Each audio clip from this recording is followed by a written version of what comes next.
Has your cat ever done something wrong, knocked your coffee off the table, scratched the couch, bit you a little too hard, and then 5 minutes later, they're sitting there grooming themselves? Most people look at that and think that they don't care, that they do what they want. But what if your cat did apologize? What if they said sorry right to your face? Because here's what nobody tells you. Cats don't apologize the way humans do.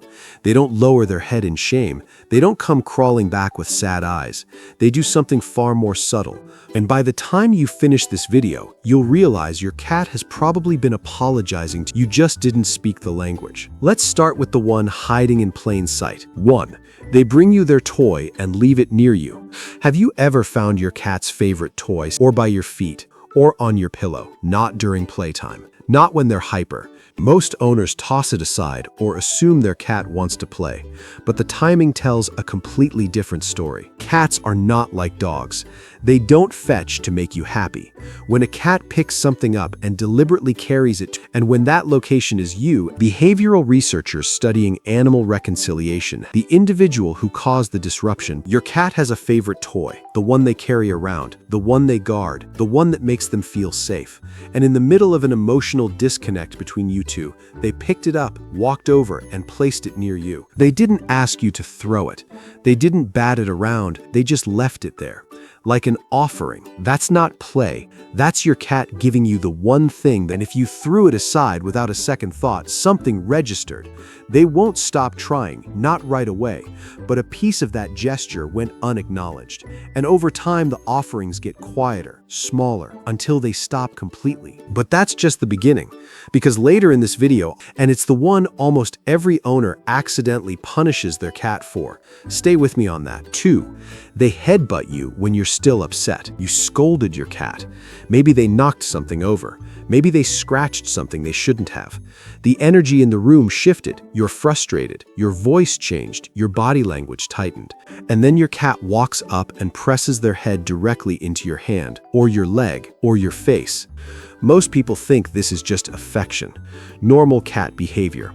But the timing makes it something else entirely. Cats have scent glands concentrated around their forehead, cheeks, and chin. When they press their head against you, they're depositing pheromones onto your skin. This is called bunting. And in a normal, calm moment, yes, it's bonding. But when it happens right after conflict, the meaning shifts.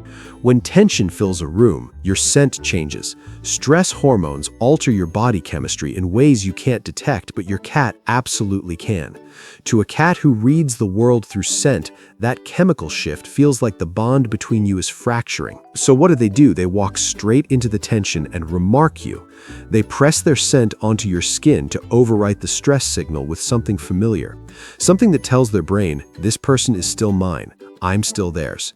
The bond is still here. A study published in the journal Applied Animal Behavior Science found that cats who engaged in bunting behavior after negative interactions with their owners did so at significantly higher rates than during neutral periods. The researchers described it as a form of social repair behavior aimed at restoring affiliative bonds. Your cat didn't just headbutt you because they felt like it. They walked into a situation that scared them. One where the most important person in their world was upset with them, and they chose connection over retreat. That's not casual affection, that's courage. 3.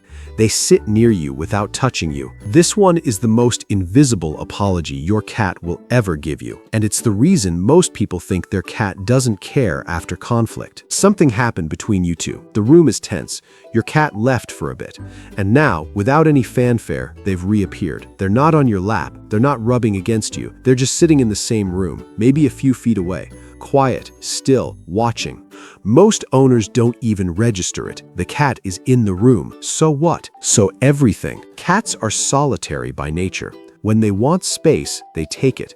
They have no problem disappearing for hours, no obligation to be near anyone, no social pressure to show up. So when a cat chooses to sit in the same room as someone they just had a conflict with, without making contact, without demanding attention, without doing anything except being present, that is one of the most deliberate emotional decisions a cat can make. Behavioral researchers describe this as proximity maintenance. It's a reconciliation strategy also observed in bonded primates. Instead of vocalizing or initiating physical contact, the individual simply reduces the distance and waits. They're saying, I'm not going to force this, but I'm not leaving either. I'll be here until things feel right again. And if you think about it, humans do the same thing. After a fight with someone you love, sometimes you don't say anything. You just sit in the same room, you make coffee, you exist nearby. No words, no grand gesture, just presence. Your cat is doing exactly that. And the fact that an animal who could walk away and be perfectly fine alone is choosing to stay near you in silence should tell you everything about what you mean to them. And hey, if you're starting to see your cat's behavior in a completely new way, hit like and subscribe. That's how we help more owners stop missing the things their cats have been saying all along. 4. They groom you right after tension. Have you ever had a rough moment with your cat, and then a few minutes later, they hop up next to you and start licking your hand, or your arm, or your chin? Most people think it's random. Cats groom, that's what they do. But the timing is everything. And when grooming happens specifically after conflict, it's not maintenance, it's medicine. In cat colonies, mutual grooming, called allo-grooming, is one of the most important social tools cats have. But it's not distributed equally. Studies on feral colonies found that cats are highly selective about who they groom. It only happens between individuals with established bonds. It's not about cleanliness, it's about relationship maintenance. And here's what makes this even more powerful. Researchers have found that when cats groom each other after a tense interaction, it lowers the heart rate in both cats. Not just the one being groomed, both of them. The act of repairing the bond physically calms both parties involved. That means when your cat licks your hand after you scolded them, their own body is calming down through the act of reconnecting with you. Apologizing to you is literally how they self-regulate. They're not licking you because your skin tastes interesting. They're licking you because touching you makes the bad feeling go away for both of you. And you probably pulled your hand away because you were still annoyed, because it tickled, because you didn't realize what was happening. Next time, let them. Just for a moment, let your cat finish what they started, because that tiny act of grooming might be the most honest "I'm sorry" they'll ever give you, and it costs them nothing to say it, but it costs them everything if you refuse to hear it. 5. They roll over and show you their belly. Remember earlier when I mentioned an apology signal that looks so human, most owners accidentally punish their cat for it. This is it. Your cat did something wrong. You raised your voice, maybe you clapped your hands, maybe you just stood up fast and your body language said everything. And your cat almost immediately flopped over and showed you their belly. Most owners see this and reach down to rub it, and then the cat scratches them. And now the owner thinks the cat was being manipulative, setting a trap, playing games. But here's what actually happened.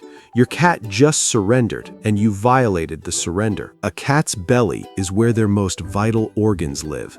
No cat in the wild would ever expose that area during conflict unless they were making a very specific statement. They're saying, "I'm not a threat. I'm making myself as vulnerable as I can. Please stop being upset with me." This behavior mirrors what animal behaviorists call an appeasement display.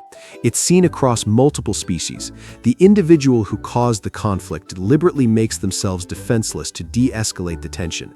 It's not manipulation, it's the opposite of manipulation.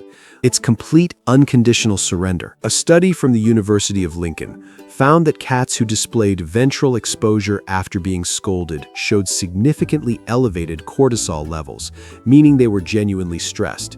The belly display wasn't casual, it was a stress response paired with a trust signal. They were scared, and they were simultaneously choosing to trust you with their most vulnerable side, and then you rubbed the belly. To your cat, that touch in that moment wasn't affection, it was a violation of the vulnerability they just offered. They opened up, you grabbed at them, and the scratch that followed wasn't aggression. It was your cat's nervous system reacting to the betrayal of a trust gesture that was supposed to be sacred. So what should you do instead? Nothing physical. Stay calm, lower your energy, maybe offer a slow blink.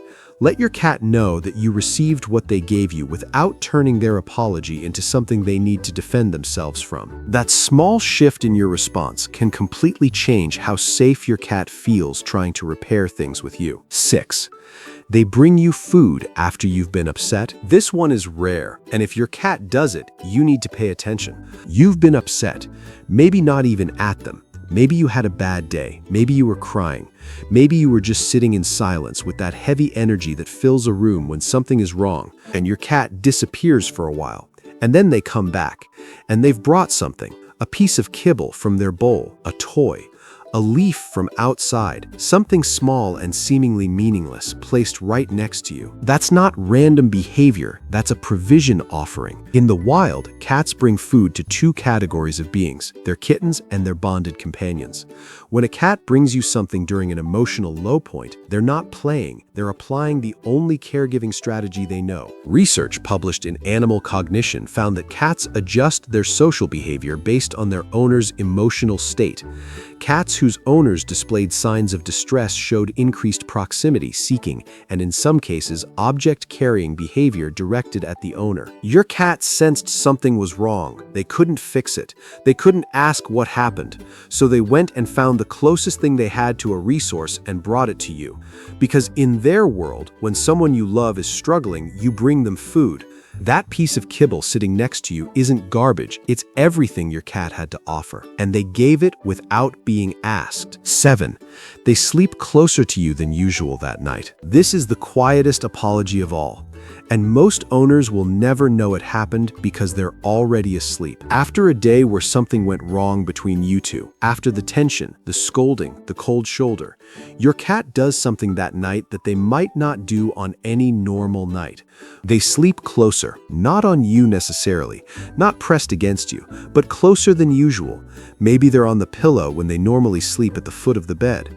Maybe they're curled up against your side when they normally take the other end of the couch. The distance between you, which is usually predictable, has gotten smaller. That's not a coincidence. That's your cat closing the emotional gap the only way they know how. A study published in the Journal of Veterinary Behavior found that cats who experienced conflict or tension with their owners showed measurable changes in their sleeping proximity in the hours that followed.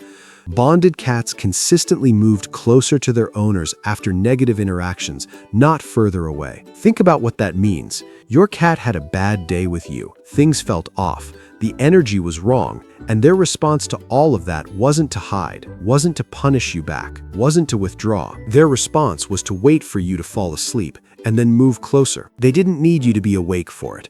They didn't need you to see it. They didn't need credit. They just needed to be near you, because being near you is how they make things right.